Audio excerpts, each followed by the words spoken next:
Each week we speak to economist Leith Van Onselen. I tell you each week, macrobusiness.com.au is, I think, the best place to go for economic and finance news. It's published each day, and there's other things available on the weekend from macrobusiness.com.au. Leith Van Onselen, he's there right now. Good morning, my friend. Hope you're well. Yeah, I am, Luke. How about yourself? Very well indeed, mate. Can I start by asking you about the future of high-rise in Sydney? Now, as you know, we've got local council elections today, and I think one of the major papers through the week made the point about those councillors who are against the anything in my backyard scenario.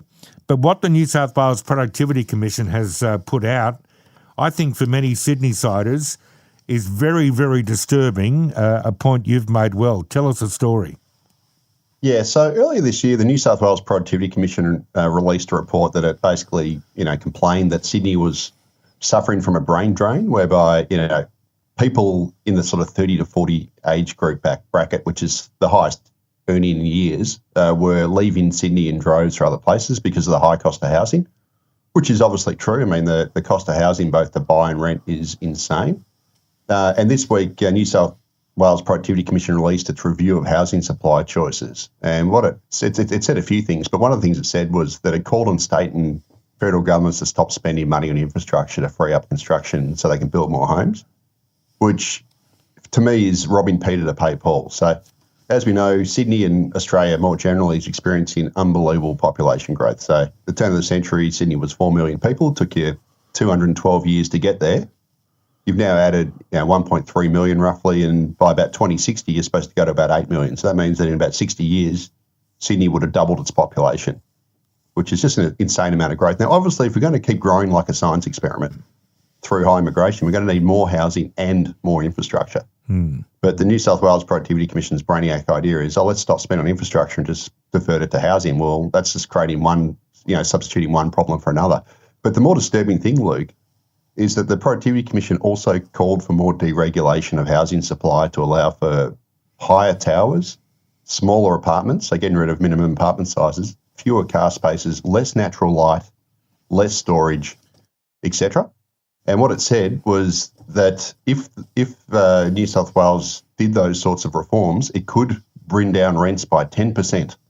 So we're talking about a 10% reduction in rent for about 100% reduction in amenity. So they basically want to shoehorn future Sydney-siders into high-rise dog boxes that are way smaller, have a lack of natural light, have no car parking, smaller balconies, less storage, etc., to solve a problem that is really excessive population growth. So New South Wales' population grew by 185,000 last year.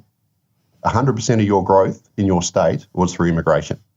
So instead of going down this high-rise dog box future of slums, why won't the Productivity Commission call for sensible levels of immigration so that we don't have to go down this future of high-rise slums? And I'll just also remind people, and everyone who lives in Sydney knows this, the 2015 to 2019 apartment boom, which saw apartments go up left, right and centre across Sydney, were a very poor standard. We saw the Opal Towers, the Mascot Towers, a whole bunch of other, great point. Engineer Bronwyn Weir, who did the review into the flammable cladding and those sorts of things, has estimated that half of all high-rise construction, high-rise towers that have gone up recently have had major faults. Now, does the New South Wales Productivity Commission and the New South Wales government want to keep going down this road and repeat the same mistakes that happened at the second half of last decade, whereby thousands of very poorly built apartments were slapped up across Sydney and elsewhere across Australia that were incredibly poor quality, and people were still paying for it today. Yeah. And to me, this is just symptomatic of what is wrong with government in this country and these bureaucracies like the New South Wales Productivity Commission. Instead of addressing the underlying cause, which is excessive population growth, which has necessitated the housing to be put up very quickly and cheaply and of poor quality, and it's also expensive, instead of curbing that, they want to do these sort of band-aid measures to try and push out more supply, which is actually a lot worse quality and is going to lead to lower living standards long term. Is this what we want? It's not what we want. In a million years, it's not what we want. But I'm trying to get a shortcut to the answer, which I guess is one of two things. The first thing being that if we talk down immigration, then we run the risk of getting the racist tag. Or if we talk down immigration, the other option being, then how are we going to grow our economy? Because you get the fake growth, don't you, from adding to your population this way? One of those two things must apply. Is there something I've missed here?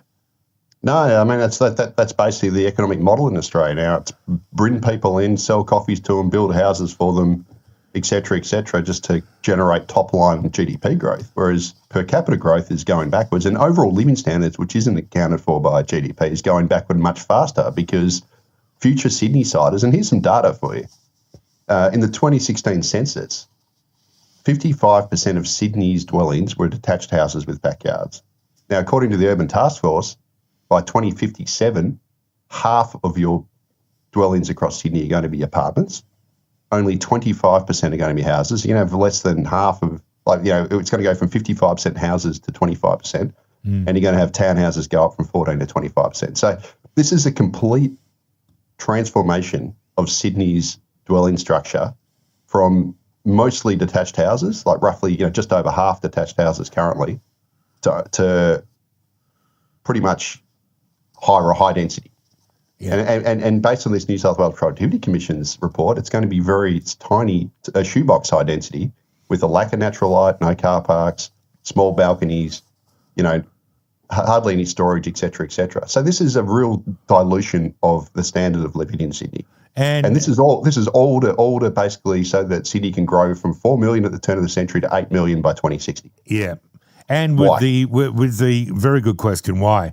And if you divert labour from infrastructure to development, residential development, then are you creating these shoeboxes in which a lot more people live to please, the cries of the bureaucrats? But then what happens if they get sick? Where do they go? Where are their children educated? How freely can they move about the place that they've moved to? All these other things, if you say, righto, let's hold off on infrastructure, I'm sure they'd argue, we don't mean completely, but goodness me, what sort of quality of life is that, Leith? Yeah, that's it. I mean, look, it's robbing Peter to pay Paul.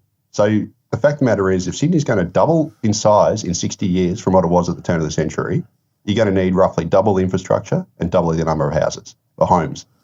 And it's basic maths. We all know this. But these bureaucrats seem to think that you can, we're not building enough houses, so therefore we'll just cut back on the infrastructure to build more houses. Or not houses, sorry, shoebox apartments, I should say. Yeah. But then if you don't build the infrastructure, you're going to just be chronically crush loaded. And you got to, and not just that, Luke. I mean, at the turn of the century, when you were 4 million, you didn't have that many toll roads in Sydney. Now Sydney is the most tolled place in the world, and that has been brought about because the population's grown so aggressively and they have to build all these toll roads to accommodate it. Well, you're just going to keep going down that road. Yeah. And it's just like, why are we doing this? Yeah. The solution's very obvious. You lower immigration to a level that is commensurate with the nation and New South Wales and Sydney's ability to build houses and infrastructure. And unfortunately, it's been running so far beyond that for so long that we're all seeing the implications for our living standards. Yeah. Gosh.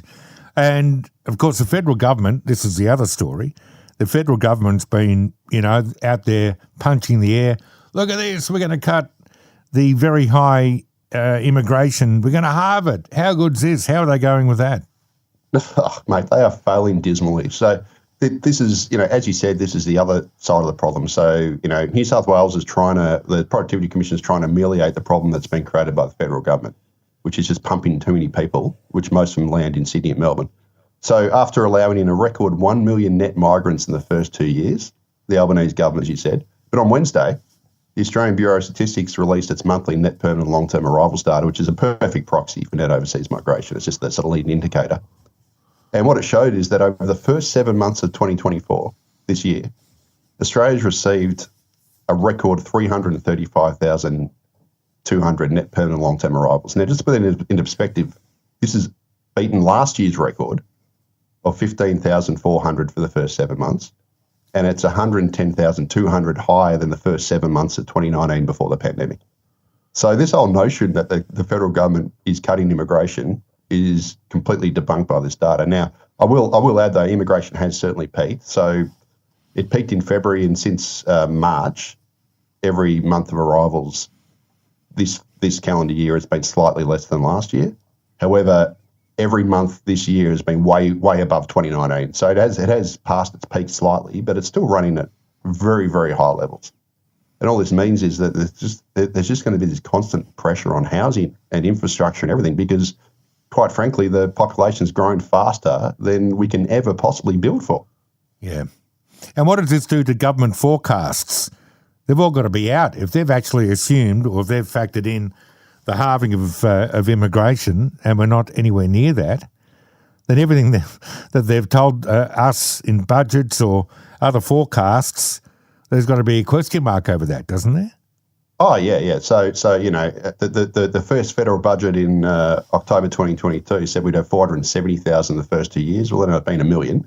And even the May federal budget that just went by said that last financial year, the one just gone, we're going to have 395,000. Now, we don't have the official figure yet, but based on this data, it's probably more like 500,000.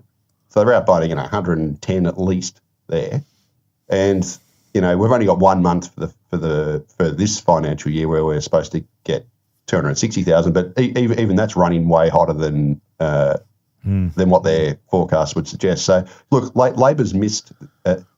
Immigration's coming way above Labor's forecast, every single forecast they've made since they came into office, and it just looks like we're going down that road again. Would we be in recession were it not for immigration? Massively. So, just to put that in perspective, the overall economy grew by 0.2% in the June quarter. Population growth grew by 0.6%. So we went backwards by 0.4% per head. And in fact, we've gone backwards 2% in the last 6 quarters. Gosh. I think it is about 6 quarters, so per capita, that is. So, the only thing keeping the economy afloat at the moment, Luke, is 2.5% roughly population growth, which is very extremely high, as well as government spending. So the private sector's shrinking, even in aggregate terms, but the government sector's been growing like, through the NDIS and aged care spending and infrastructure, those sorts of things. So if you took those two things away, the private sector per capita would be going backwards at an alarming rate of knots. And let me just throw one more without notice. If you reduced the population growth, would that reduce immigration? Would that reduce inflation rather? Yeah, I think it would, because one of the key drivers of so basically 1/4 of Australia's inflation is from housing. So that's rents and construction costs and all those sorts of things. And obviously so that's just the first round impact. So reducing population growth would reduce those pressures straight up. I mean, it's pretty obvious. And, and not just that, look, the problem we've got here is the Reserve Bank's trying to slow the overall economy, but demand keeps growing because of this extreme population growth. So it's certainly adding to the inflation pressures. It's not the only thing, obviously. We talk about energy every week, every other week, but it's certainly one of the drivers. All right, mate. Have a lovely weekend. Good to chat. Take care. Yeah, cheers, Luke. There he is, Leith Van Onselen, macrobusiness.com.au. One of our listeners said this guy should be the Prime Minister. I should take a picture of that and send it to Leith.